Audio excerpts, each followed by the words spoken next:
Welcome to Agenda Podcast. This is Marco Perduca, one of the co-founders of Science for Democracy, and with me today there is Marco Cappato, the other co-founder of Science for Democracy. We're very happy to welcome today Navi Pillay and Flavia Pansieri to this program. Navi Pillay is South African and has served as the United Nations High Commissioner for Human Rights from 2008 to 2014. And in the past, she has been a judge in her home country and also at the International Criminal Tribunal for the crime of Rwanda.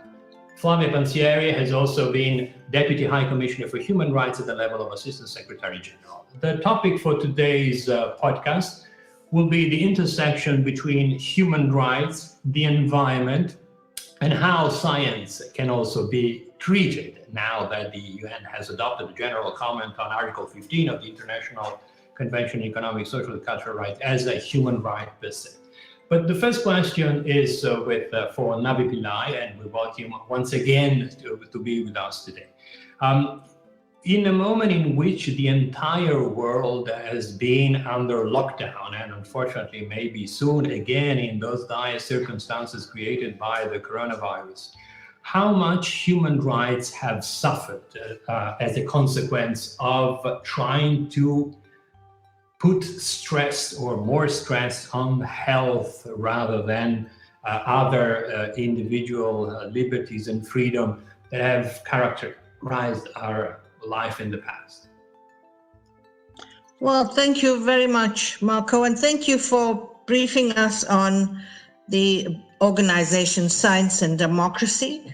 I must say that I am not familiar with it, but I'm very, very happy to be participating in this webinar, particularly with Flavia Pansieri. We got on so well together as High Commissioner and Deputy High Commissioner. So let me say, COVID has impacted everyone in disastrous ways, but particularly the poor, the vulnerable, and women all over. And I think the main reason for that is that politicians took charge of handling the COVID remedies, and they did not listen to the scientists, the medical people. So even now, I'm very concerned that there are a lot of initiatives where people are coming up with a cure, but these are not being made available to poor countries. I recall that when the H1N1 virus remedy was developed, Africa could not access that at all because it had been bought up by rich countries. So there is an interdependence between environmental factors and human rights. At the bottom line, it's people who suffer always, as we are now seeing in a resurgence of COVID. Ordinary people could have been treated with more transparency, and we would have surely benefited from scientific knowledge. The doctors, the medical people, and even scientists, inventors were sitting with knowledge about this virus, and it was kept away from the people. So beginning with the virus, I would say it ties up very much with your work on science and democracy. When I started as High Commissioner for Human Rights, I was told that these are all aspirations. Don't speak about a right to health, a right to clean water, or right to environment. These are aspirations, and also these are sovereign matters of government, and that you human rights people should not interfere. So it was during my time that the Human Rights Council, I was the Secretariat of the Human Rights Council. Flavia came in 2013. I was there from 2008. So what did we initiate? We put on the agenda the environmental issues, and that's why in 2012, the special rapporteur on the issue of human rights obligations relating to the enjoyment of a safe, clean, healthy, and sustainable environment was established by the Human Rights Council. So that's 2012. So I would agree with the fact that for 20 years, we were battling to get the issue recognized as a right. Now, we're still not there. I welcome this amendment or the clarification on the economic and social rights matter that you mentioned. I didn't know about it, but I want to say right now that the right to a healthy environment, the right to water and sanitation are still not explicitly recognized in UN treaties. It just came up before the Human Rights Council. There's a lot of jurisprudence, civil society activities, but it's still not a right recognized in a treaty. So some people are working towards asking that the Human Rights Council initiate and support a special treaty recognizing the right to clean water, right to a healthy environment.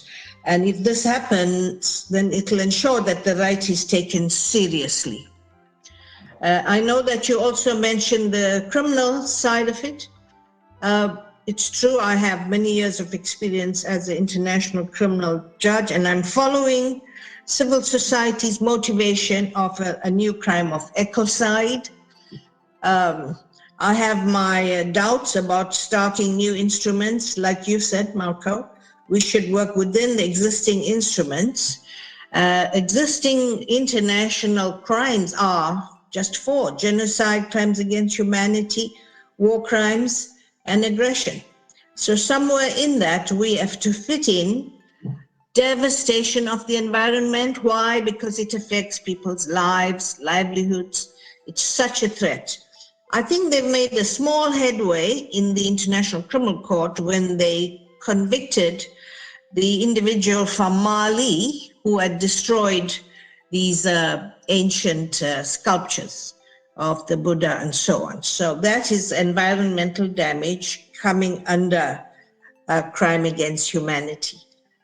So I know I've spoken a lot. What I'm saying is things evolve, but it only involves when individuals push for it. Right. Before giving the floor perhaps to Marco for some questions to you and maybe Flavia, I have one last question about the emergency situation. Now, how much can we tolerate emergency legislation to face an emergency crisis or a sanitary crisis or health crisis like the one we have?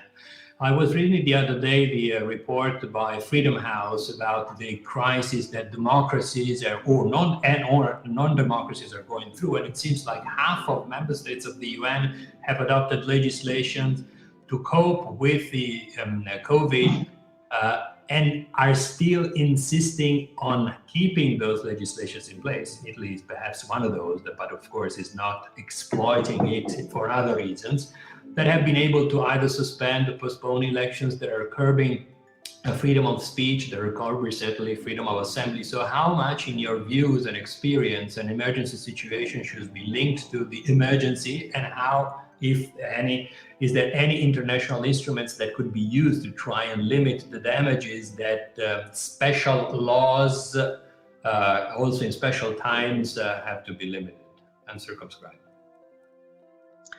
Well, that's a very important question because it concerned me as well. Now, in my country, in South Africa, they avoided the language emergency. They used the Disaster Management Act, but in practice, it was an emergency situation. Power then went to a body of ministers in charge of COVID, and they then got the defense force to keep control, to make sure that people obey these rules. Some of them are far-reaching. What happened? The defense force soon used so much violence, they killed ordinary people. That's what happened in my country. There are very strict rules in the International Covenant on Civil and Political Rights against emergency. They can only be called, in other words, the suspension of the rule of law can only happen in a very strict, regulated way. It has to be necessary, it has to be proportionate, and it has to be geared to the outcome or the purpose for which it is intended. And so I agree with you, Marco. Many states have used emergency powers because it's so unfortunate that COVID-19 was hijacked by politicians as their domain, and they excluded civil society and scientists from exercising and educating us on these issues. Thank you. Well, thank you. Well, Marco and I are both former politicians. He was a member of the European Parliament for some 10 years. I've been a senator in Italy for 5, but we have never been in government. So perhaps with those, the politicians you're mentioning are those ruling the country. There's also a different kind of politicians. And Marco, after his experience in Brussels and Strasbourg, has been one of the biggest promoters of what we now can do formally in Europe, which is to promote, if not some legislation, at least concrete proposal to be put forward to the European Commission and European Parliament. And one of them has to do with the environment. And it's called stopglobalwarming.eu. It can be signed by EU citizens, and we invite all the people that are listening to us today to do so. But I'll leave it to Marco to not only address the core proposal of the website and the European initiatives, but also to join us in this discussion. Marco, for you.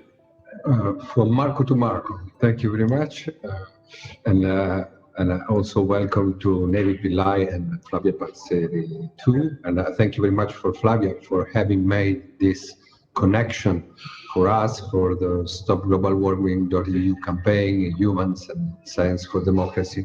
The first point is really a point of method, which is linking to what you just said. One of the things that the emergency is treating bad is democracy, and in particular citizen participation.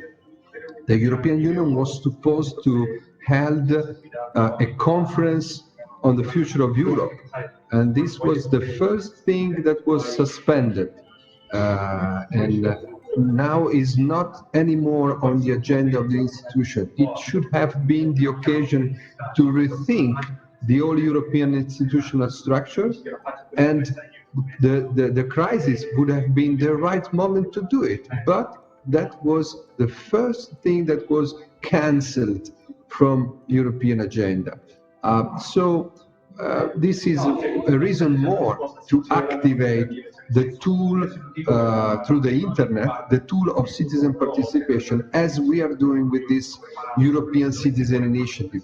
The European rule foresee that if you collect signature from 1 million European citizens from at least 7 countries, then the European Commission is in a way forced to react, to formally express on the proposal. The proposal in this case is carbon pricing, to shift the tax burden from labor to CO2 emissions. And I think that this is in a way, and I will ask also to Flavia her opinion on that, is also in a way to address and answer the issue that Navi raised before of those who are thinking that some fundamental human rights are just aspiration and not right. And they have, in a way, an argument of reasoning which needs to be addressed, which is, for aspiration you need money. In order not to kill or to torture someone, you don't need money. You just need to stop killing and stop torturing. But if you have to stop CO2 emission, or to provide fresh water, or to provide safe food and so healthy food and so on, you need money. Well, this is true, but this is no reason to remain without acting, because within the economic system you can find ways to organize differently, for example, the fiscal system, in order to address those needs as basic fundamental rights. So this is what the proposal is about, to fix a European price on CO2 emissions, a mandatory minimum threshold starting from 50 euros per ton and raising to 100 euros per ton in a few years, and then using this money to decrease the taxes on low incomes. So in order to operate a kind of ecological transition of the fiscal system. And this, if we do it at the European level, could set a standard for a global level and global dimension. So I would like also to ask Flavia her thoughts on that, and then going back to Navi. Thank you very much. It's always a pleasure to be again with Navi. I think we became such a wonderful team, and it was both for me a privilege to work with Navi, but also a pleasure. And when you have pleasure, fun in what you do it better. And I think we did great things together.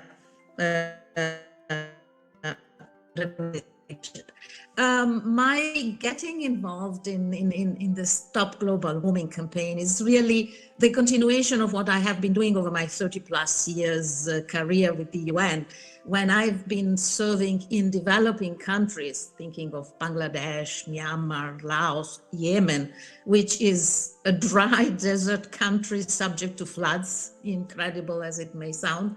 I've experienced so many times the impact of a global climate change on the local environment and devastatingly on the lives of people. That environment has always been very, very part of whatever I was doing in development terms.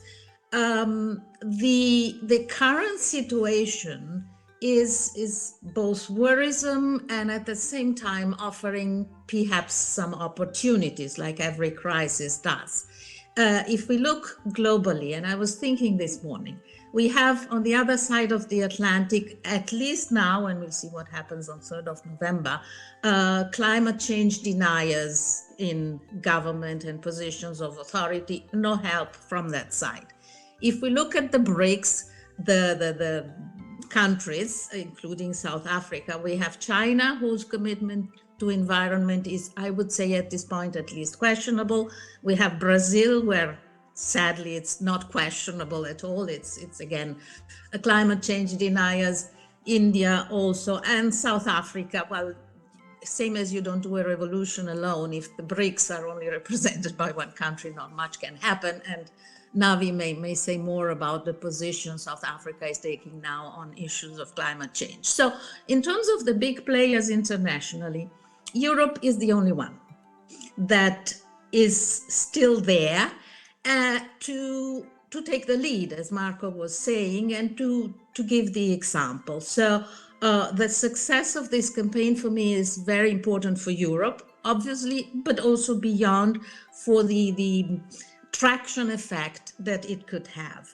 That being said, we know that taxing CO2 has been a politically fraught issue, and it's not easy to solve, requires important considerations both internally and externally. Yes, we do want to have a tax on CO2, which then can go to make labor less expensive and support by reducing the taxes of the most vulnerable persons within the union. But we also need to think about the impact that climate change is having beyond the union borders, because one thing that I've seen with this COVID emergency has been a closing up on oneself, not just the family on lockdown, which has no social context beyond, but also the focus of attention of governments going very much to the national level without recognizing the risks that the current pandemic has beyond the national borders, or for that matter, beyond the EU borders. And that is a reason of threat, because if the response to the pandemic remains national and translates, we know that money and resources are needed, into a lesser attention to supporting developing countries, my concern is that it will be very difficult to control the virus, and given the movements that, notwithstanding the current situation, are still taking place, whether through normal channels or immigration, refugees, and we will see a growing number of climate refugees as the climate change emergency, unfortunately, seems to be progressing. We will have a situation whereby even if we can stem the current coronavirus crisis nationally, it will then seep in from other sources because we haven't addressed it globally. So I do think that the current role of Stop Global Warming and of the EU is, yes, to take the lead, but not to take the lead on Europe issues alone, but remember that there is a basic, not human right, but a moral international solidarity. And yes, we do not have a covenant, we do not have a convention, but we do have a declaration on the right to development, which is also an important instrument to use within the number of imperfect existing ones that we have, to make the point that if we want to get out of this crisis, we cannot do it as an island, big as the island may be, and Europe in itself, the Union is a big island, but we have to do it as a global initiative. So Stop Global Warming, tax CO2 in Europe is the first step of a much longer trajectory that has to then bring on board the other big countries, the other important players, and make sure that really we don't leave any country behind. Because to me, and with this I want to conclude, I was looking at the Universal Declaration of Human Rights, and basically every single article recognizes a right that a climate change emergency would impact.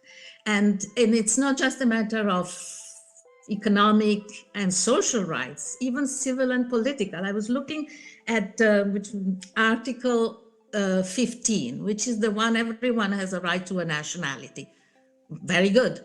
What do you do if your country disappears underwater? Where does that right go? And so the whole structure of the human rights architecture is predicated on a situation where everyone has the right to life. Very basic, yes, rights are all equal, but right to life is primary, because if you don't guarantee that, the others become a moot point. And we have a situation where too many people, individuals, are vulnerable to the impact of climate change, mostly coming from those countries that the least have contributed to creating the problem. So again, I go back to my point. We have a moral responsibility. Oh, Marco, I wish I could sign that and contribute to the million document signature. Obviously, I can't. I'm not from EU. I wish you well with that, because these are very, very important initiatives in these times. A word of caution, though, as Flavia said, addressing global warming is clearly a global issue, because everybody is affected, and we want everybody's cooperation. There are obviously threats now to multilateralism. Some states want to go it alone, such as Brazil, United States, and Antonio Guterres, the Secretary General of the United Nations, says multilateralism or lack thereof is the greatest threat to the United Nations. And you come right in the middle of that, because what you're doing then is adopting a strategy, a very important strategy from the European states, who are a very important constituency in the world. And I love that you take the lead. However, I think you should exercise some caution to get global support for this initiative. I come from South Africa, I come from Africa, and I know what some people articulate about development, that now it's Africa's turn to develop their own natural resources. The North has a lead. Developed countries now shouldn't impose regulations under the guise of global warming. to restrict their economic activities and development. Now, of course, I don't agree with that. I am for human rights-based approach and protecting human rights of everyone, every individual across the world. So I don't know how you would go about that, but it's important then to develop trust with the other regions of the world, particularly Africa. The basic standards are obviously these treaties that states have signed, and they have obligations under those treaties. Many of them, UDHR, there isn't a state that says it doesn't support the principles of UDHR. The global human rights treaties place the responsibility and obligations primarily on states. They have a duty to respect human rights and at a minimum to do no harm. Now with global warming, that's not the standard we want about do no harm. We want that they do not violate any human rights. Human rights standards do require due diligence to protect the enjoyment of human rights. And the key factor here is global warming affects the human rights of everyone. What happens when governments sometimes go it alone, as in my country, in South Africa, to address COVID, I gave you the example how they unleashed the defense force and had to quickly retract that. But the other is their measures on prohibiting the sale of tobacco and alcohol actually boomeranged against the population because the illicit trade took over. And there are statistics now. Yesterday I was on a conference where at Cape Town, a global institution, researched this, and they found that the gangs in Cape Town have actually made like 12 billion in profits. So these taxes that should have benefited people from the legal sale of alcohol and tobacco was diverted, and eventually who suffered? The people. So I like the route you're going through about an economic strategy of taxing those who are committing these crimes as a result of climate change and so on. So it is a strategy that I would support. Thank you. Well, Marco, I think that the issue that Navi raised about the solidarity and cooperation with different regions and areas of the world, and in particular Africa, is very important. Well, within our proposal, it is included the so-called tax border adjustment, which means that Europe would apply a tax to the import of goods from other areas of the world only if they don't apply a same or a similar system of taxation for the exploitment of natural resources. And this is exactly the mechanism by which we hope that the system would become a global standard, because a country or a region would have the interest to apply, to do the same, to make the same shift of the fiscal system to an ecological driven fiscal system, also in order not to be penalized in international trade. And this mechanism could not be applied only to CO2 emission. It could also be applied to the exploitment of other natural resources in order to make less convenient the exploitation, and in some cases the robbery that sometimes Europe or Western countries are doing with national resources in Africa or in South America or in Southeast Asia. So I think, as Flavia said, a global perspective on that is exactly what can help us in making step forward on this issue. And maybe Marco, the issue of international justice here can be interesting to raise. What do you think? Yeah, before moving to jurisdictions, I was wondering if, according to your experience within the UN system and in Geneva and the human rights organizations, both Navi and Flavia, the mechanisms that exist today could in fact be helpful.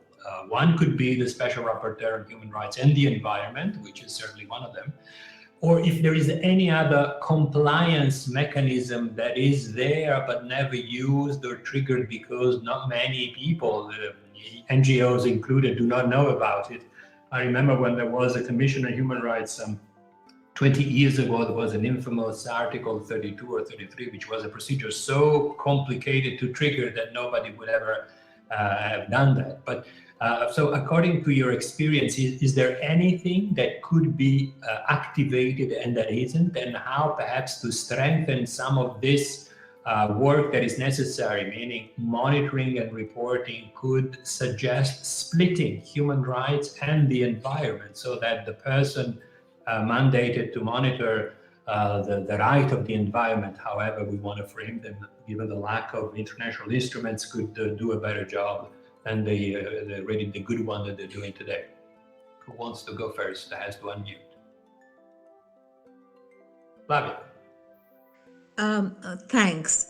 Well, there certainly are instruments within the human rights architecture that, even if they haven't been designed for this, can be very effectively used.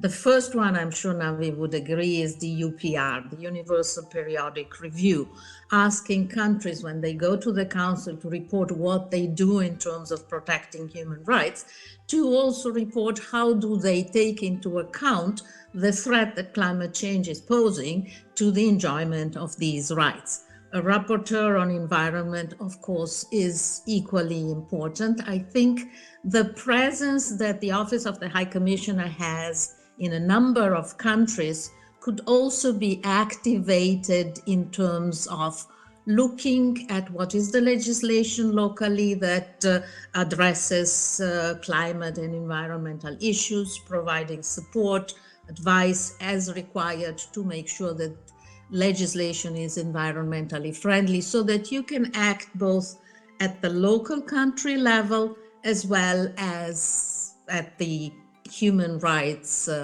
Council and Geneva level. I think in that respect, one missing link is the one between human rights and environment NGOs. I have not seen the two come together in a way that would be mutually supportive.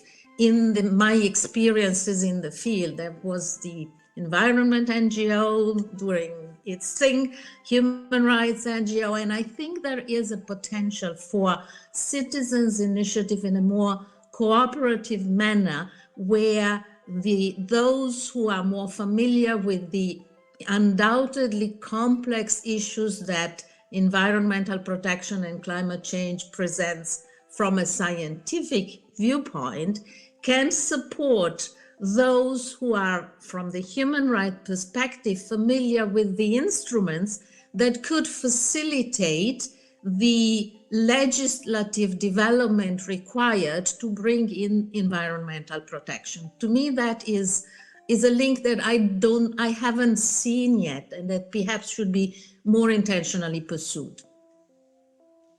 Thank you. Navi?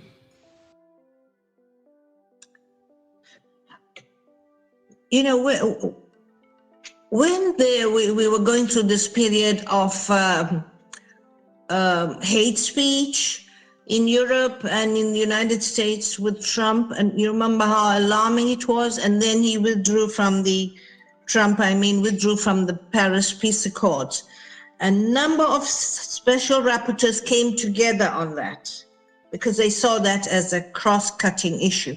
I see global warming as a cross-cutting issue, and I would encourage all the special rapporteurs to act jointly on this. So more and more, we should encourage them to do that.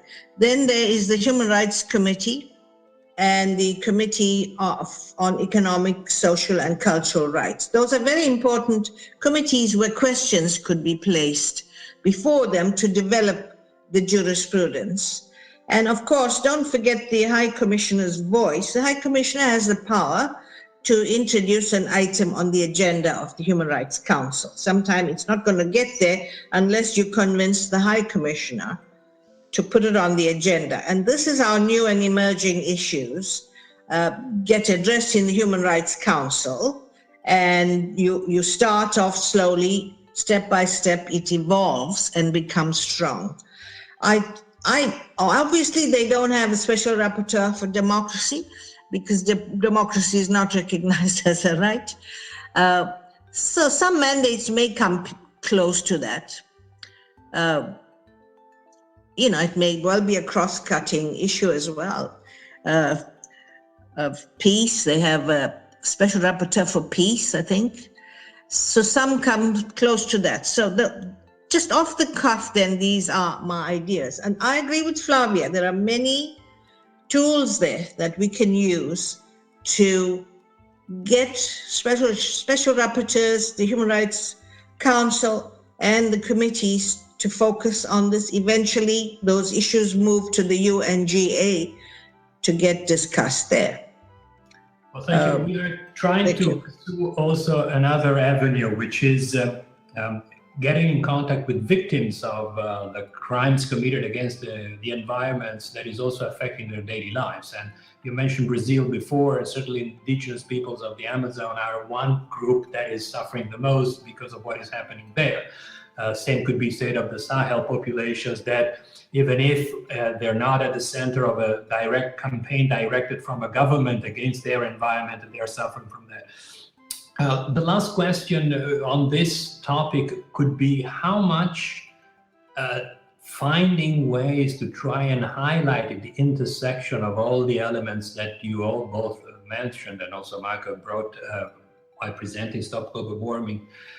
It could in fact assist. Science is certainly the fil rouge here that links research, that links the publication of those research, and there is a growing consensus. One could say a unanimous consensus that the causes of global warming have to be found in human beings' behavior rather than in destiny or fate. And the last thing would be the measures that have been promoted by scientific researchers, that is the application of those ideas. If we call all these elements the right to science, can in fact be a new instrument to assist all those that are active individually or as institutions or at the governmental level to try and tackle that. So if you don't take into consideration all these three elements, you are in a way in violation of an internationally recognized human rights. Article 15 of the Declaration speaks about nationality, but Article 15 of the International Covenant on Economic, Social and Cultural Rights speaks about science. And if science is a codified right, and we know that covenants have the same hierarchical importance of national constitutions, if you violate the international rule of law, you are also going against your national constitutions. And so the problems that could not be taken into, so to speak, serious consideration by national politicians become a national issue because you go against your charter.